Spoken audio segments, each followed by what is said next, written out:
दोस्तों, अनंत सिंह के खिलाफ एफआईआर दर्ज हो गई। यह खबर हमने आपको दिखा दी, लेकिन क्या अनंत सिंह पर कोई फर्क पड़ता है जो अपने आप को छोटे सरकार कहलवाते हो? तो क्या उस इंसान पर फर्क है? क्या वाकई उस इंसान ने अपनी जेब में कानून को रख रखा है? यह बात मैं इसलिए कह रहा हूं क्योंकि आज मैं आपको दिखाऊंगा गोलीबारी की वो तस्वीरें जिसे देखकर आप समझ जाएंगे कि जो बार बार जंगलराज वर्सेस मंगलराज की कहानी सुना रहे थे, आज उन गोदी मीडिया के एंकरों का गला सूख गया है। वो क्या बोले तो मुंह छिपाते फिर रहे। आज वो वीडियो देखिएगा। इसी के साथ साथ आपको दिखाऊंगा कि अनंत सिंह ने आरजेडी की टिकट पर चुनाव जीता था, इस बात का माहौल बनाया जा रहा है। लेकिन आज उससे जुड़ा एक और खुलासा मैं करूंगा। यकीन मानकर चलिए, आरजेडी से अनंत सिंह का संबंध जोड़ने वाले उस बात का जवाब नहीं दे पाएंगे। यही नहीं, आपको यह भी दिखाने जा रहा हूं कि कैसे विपक्षी पार्टी के प्रत्याशी के परिवार वालों को धमकी दी जा रही है। ये मैं नहीं कह रहा, खुद उनके परिवार वाले गवाही देंगे। दिखाऊंगा आपको यह भी। मात्र 30 से 40, 50, 60 सेकंड यानी 1 मिनट से भी ज्यादा का वक्त नहीं लगता। सिर्फ एक घोषणा पत्र दिखाते हैं, मीडिया वाले सवाल करते, उससे पहले सारे के सारे चले जाते हैं। बड़े दिग्गज नेता हैं, देख लीजिएगा। और दिखाऊंगा बीजेपी के एक दिग्गज नेता, उत्तर प्रदेश के बहुत बड़े नेता है। उन्होंने कहा कि अगर उनकी जान बची तो एक मुस्लिम बच्ची की दुआओं की वजह से, मुस्लिम बच्ची की दुआओं की वजह से। मैं नहीं कहूंगा, सुन लीजिएगा क्या कह रहे हैं वो।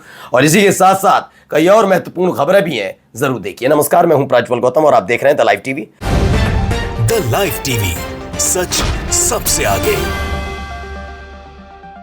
सबसे पहले ये जरा वीडियो देखिए। वाकई ये सिहरन पैदा करने वाला है। जंगलराज और मंगलराज जो कहानी सुना रहे थे, जरा इसे अपनी अपनी तरीके से परिभाषित कर दीजिए।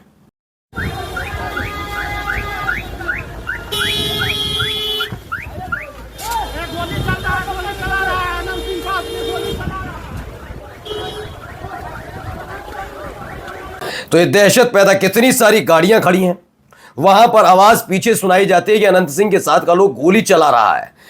पंडराक में अनंत सिंह के लोगों द्वारा अभी भी गोलीबारी की जा रही है, प्रतीक पटेल कहते हैं। आप इस वीडियो में साफ साफ सुन सकते हैं।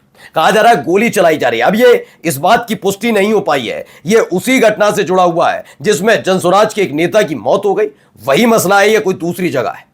अगर ये वही जगह है तो आप देख लीजिए कैसे इस वारदात को अंजाम दिया गया था। 10 गाड़ी से ज्यादा का इस्तेमाल नहीं कर सकते, लेकिन अनंत सिंह जिसने अपने नाम के पीछे ही छोटे सरकार लगवा रखा हो, उस आदमी को क्या फर्क पड़ता है? और जो बड़ी बड़ी डींगे हाँकने वाले हैं कि रामराज आ गया और ये आ गया, मंगलराज आ गया, वो तस्वीर को देख लें। और अगर ये अभी की वीडियो है तो इसके लिए भी पूरी तरह से तैयार रहिए। बताइए क्या अनंत सिंह पर कोई फर्क पड़ता है? ये देखिए, ये एक है आशुतोष नंदन, उन्होंने एक बात कही। ये आरजेडी वाले आज अनंत सिंह को गुंडा, बाहुबली, राक्षस न जाने क्या क्या बोल रहे हैं। पर 2020 में क्या अनंत सिंह कोई साधु संत था जब आरजेडी ने उसे टिकट दिया था? जबरदस्ती इस मुद्दे को जाति का रंग मत दो आरजेडी वालों। बिहार में बाहुबली संस्कृति को बढ़ाने में आरजेडी भी बराबर की जिम्मेदार है। बिल्कुल सही कहा, ये बिल्कुल सही कहा कि हर एक राजनीतिक दल जिम्मेदार है। लेकिन ये बात भी तो सच है कि इसके अलावा आपको यह भी बताना होगा, भ्रष्टाचारियों को पनाह देने के लिए सिर्फ यही दल नहीं, मोदी, शाह और बीजेपी भी जिम्मेदार है। जो उनके शरण में आया वो तो हो गया क्रांतिकारी। इन दिनों ये आरजेडी वाले कह रहे हैं तो सपोर्ट क्यों कर रहे हैं? अमित शाह आगे कहे गुंडा मवाली है अनंत सिंह, कह के देखे, कहलवा पाएंगे? नहीं, ये तो आपने दिखा दिया। लेकिन एक बात का जवाब दीजिए, 17 महीने तेजस्वी यादव मुख्यमंत्री रहते हैं नीतीश की सरकार में, उप मुख्यमंत्री, माफी चाहूंगा, उप मुख्यमंत्री। उस 17 महीने में अनंत सिंह एक बार भी जेल की सलाखों के बाहर नहीं आ पाते, जबकि अनंत सिंह की पत्नी आरजेडी की विधायक होती है।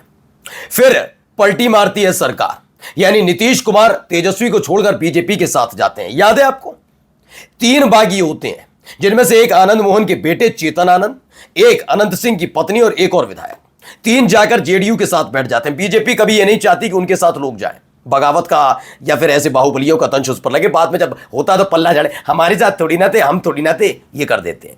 जैसे बच्चे वाली कहानी नहीं होती, हमने थोड़ी ना चोरी की, उसने चोरी की, ऐसे वाली हरकतें करते हैं। जबकि उन्हीं के सपोर्ट, उन्हीं के लिए प्रचार करने से भी पीछे नहीं हटते। खैर, जब तेजस्वी यादव को छोड़कर नीतीश जाते हैं और ये 3 बागी पहुंचते हैं, उस समय भी गोपाल मंडल नीतीश के करीबी ने बताया था कि सुनिए, उनमें से एक विधायक को बालू का काम करना था और शर्त के साथ समर्थन दिया। बगावत दूसरे चेतन आनंद ने अपने पिता आनंद मोहन को जेल से बाहर निकालने के लिए की, और अनंत सिंह की पत्नी ने भी यही शर्त रखी थी कि अनंत सिंह को बाहर लाना है। तो ये मंगलराज का दुहाई देने वाले जो है ना, ये शर्तों के साथ इन्होंने न केवल समर्थन लिया, इसी शर्त ने मंगलराज को जंगलराज बनाया है। ये मैं नहीं कह रहा हूं, आप जाकर गोपाल मंडल का भी बयान सुन लीजिए। जवाब दे पाएंगे कि 17 महीने में आरजेडी के विधायक होने के नाते अनंत सिंह को बाहर निकलवा सकते तो उनकी पत्नी थी आरजेडी, नहीं निकलवाया, लेकिन बीजेपी के साथ क्यों? तो चेहरे पर जो चाल चरित्र और चेहरे की शराफत की चादर पड़ी है ना, खिसक गई है। इसीलिए बिहार की जनता बहुत सम्मान कर रही है बीजेपी के नेताओं का। अब एएनआई की खबर है, दानापुर बिहार से आरजेडी के विधायक हैं और प्रत्याशी हैं रीतलाल यादव। उनकी पत्नी सामने आई, उन्होंने बताया रिंकू कुमारी ने, मेरे घर पर बहुत सारी पुलिस आ जाती है और कहती है कि आप चुनाव प्रचार कर रहे हैं, धमकी देकर वोट मांग रहे हैं, मेरे बच्चों को भी बोल रहे हैं कि तुमको भी जेल में डालेंगे। हाँ, ये काम हिम्मत है तो जाकर अनंत सिंह से कह देते, एफआईआर दर्ज हो गई, पकड़िए, खींच कर लेकर जाइए। नहीं, क्योंकि पता है ना, जैसा कि दावा किया गया ना, मृतक के परिवार वाले समर्थकों की तरफ से AK-47 अब भी उसकी गाड़ी में रखी रहती है, जाइए करिए। नहीं, इस पर बात नहीं है, आनंद मोहन से नहीं, कहेंगे किससे? विपक्ष के नेताओं से। मैं नहीं कह रहा हूं, ये प्रत्याशी कह रहे हैं, वहां के उनके परिवार वाले बता रहे हैं, और ये लोकतंत्र की दुहाई देते हैं। अब एक और महत्वपूर्ण तस्वीर जरा आप देख लीजिए, कितनी महत्वपूर्ण तस्वीर, कितना खूबसूरत नजारा है। जेपी नड्डा हैं, नीतीश कुमार हैं, चिराग पासवान हैं, सम्राट चौधरी का चेहरा नजर आता है, धर्मेंद्र प्रधान नजर आते हैं, जीतन राम मांझी नजर आते हैं, उपेंद्र कुशवाहा नजर आते हैं, दिलीप जायसवाल नजर आते हैं, सब नजर आते हैं। कितना प्यारा चेहरा है ना। लेकिन आपको लगेगा इसके बाद इस घोषणा पत्र के बारे में कुछ बताएंगे, लेकिन नो, जैसे ही फोटो खिंचा, नीचे रखा, वहां से सारे निकल लिए। किसी के ये नहीं बता पाए कि 20 साल का कोई हिसाब किताब ना मांग ले। नीतीश तो वैसे भी बहुत चुपके से उन्होंने कहा निकल लो, कि 20 साल का हिसाब तो मुझसे ही मांगा जाएगा। और 17 साल वाले यानी कि बीजेपी के नेताओं ने भी कहा मीडिया भूलेगी नहीं या लोग भूलेंगे नहीं, 17 साल का हिसाब तो हमें भी देना पड़ेगा, हमें भी बताना पड़ेगा कि जो मीडिया में मंगलराज चला रहे हैं, अनंत सिंह पर आरोप लगना, एक व्यक्ति की हत्या होना, एक ASI की हत्या हो जाना, ये कैसा मंगलराज है? तो मुंह छुपाया और चल दिए। अगर ऐसा नहीं तो जवाब देते प्रेस कॉन्फ्रेंस में। अब आइए एक और खबर निकल कर आई है, यूपी में कार्यरत बिहार के मतदाताओं को मतदान के लिए अवकाश मिलेगा, आदेश जारी कर दिया। उत्तर प्रदेश में बिहार के रहने वाले जो लोग हैं उनको मतदान करने के लिए अवकाश मिलेगा, अच्छी बात है। लेकिन यही वाली व्यवस्था जरा SIR के दौरान भी कर दी जाती ना, तब तो किस तरह के कड़े नियम बनाएगा और कितने लोगों को वोट कट गया, ये हम सब ने देखा। खैर, अब आइए एक बहुत बेहतरीन बयान सुनाने जा रहा हूं, पहले बयान सुनते जाइए। आज सुबह जब मैं एयरपोर्ट से बाहर निकल रहा था तो एक मुस्लिम बच्ची थी, 2-3 महिलाओं के बीच में बच्ची थी, तो उसने अपनी मम्मी से या वो किया कि मुझे इनके साथ फोटो खिंचवाना है। वो बेचारे संकोच कर रहे थे, मैं थोड़ा पगड़ी वगड़ी लगाया था, हिंदू ड्रेस था, और उन्होंने मुझसे कहा तो मैंने बड़े अच्छे से फोटो खिंचवाया। वो बच्ची बहुत खुश हो गई और वो परिवार भी बहुत खुश हुआ।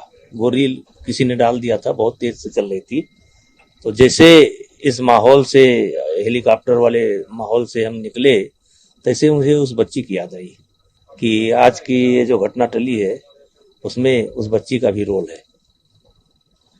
दुआ काम आई। हाँ, दुआ काम आई बच्ची की। तो बच्ची की दुआ काम कर गई। अब सोचिए, मदरसों के बच्चों में, पढ़ने वाले बच्चों में क्या क्या ढूंढते हैं।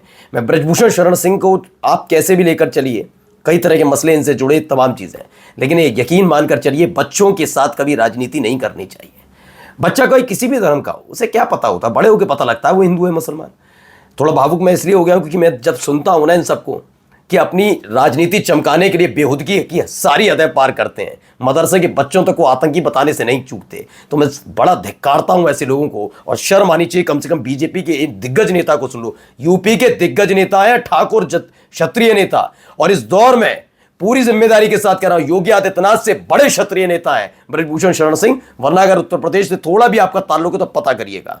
ये देखिए, मुस्लिम बच्ची की दुआ से बच गया।